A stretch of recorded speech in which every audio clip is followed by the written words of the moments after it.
বিসমিল্লাহির রহমানির রহিম। আসসালামু আলাইকুম ওয়া রাহমাতুল্লাহ। কুল্লু নাফসিন যায়কাতুল মাউত।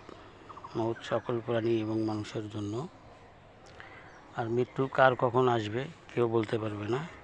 তো আজকে আমরা এই যে কবর খুললাম, এটা হচ্ছে সুন্নত কবর। ডান পাশে কেবলা করে দেওয়া। ওই মাইয়াতের জন্য আপনারা দোয়া করবেন, আল্লাহ পাক যেন তাকে জান্নাতবাসী করে, তার কবরে আযাব মাফ করে দেয়। আজকে জুম্মার দিন।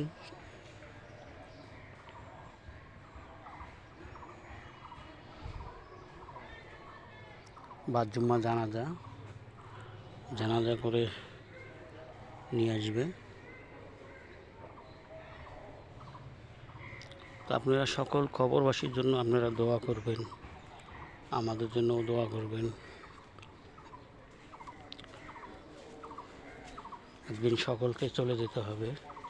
আর ভিডিওটা বেশি করে শেয়ার করবেন এবং সকল মানুষকে দেখার সুযোগ করে দেবেন।